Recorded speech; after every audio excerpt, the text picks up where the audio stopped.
Evolución del concepto de evaluación. Para comenzar, hagamos un breve recuento histórico de la evaluación. El hecho de evaluar individuos y programas apareció como mínimo en el año 2000 a.C., cuando oficiales chinos dirigieron investigaciones de los servicios civiles.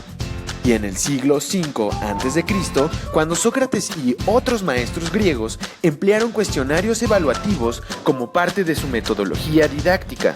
Durante el siglo XIX y comienzos del siglo XX, se empleó en diversos lugares como Inglaterra y Estados Unidos la evaluación basada en los test de rendimiento.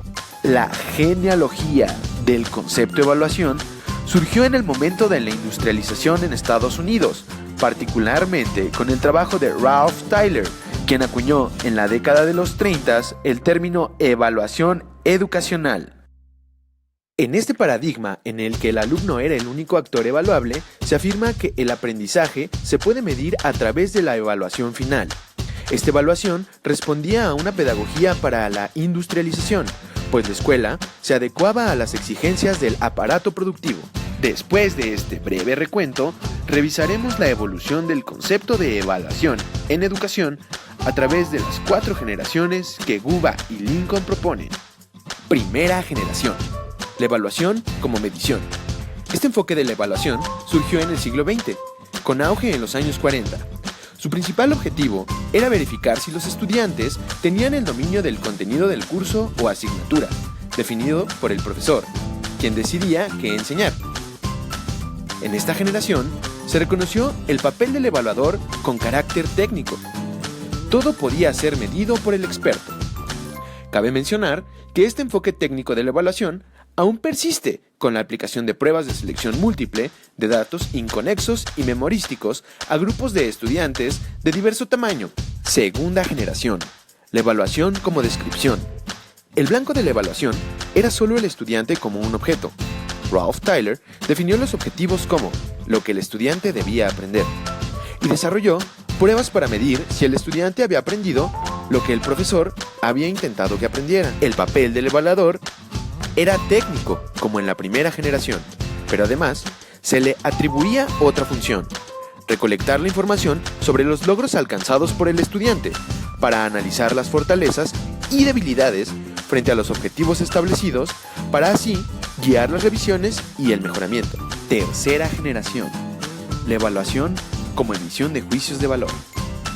El evaluador conservaba las funciones de las 2 primeras generaciones, pero ahora asumía el papel de juez para la toma de decisiones.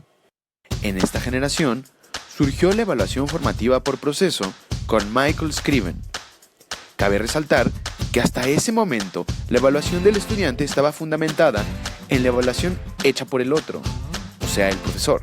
Más que consignar una calificación o nota, el maestro debe apoyar al alumno para superar las dificultades y realimentarlo con observaciones puntuales y oportunas sobre sus avances.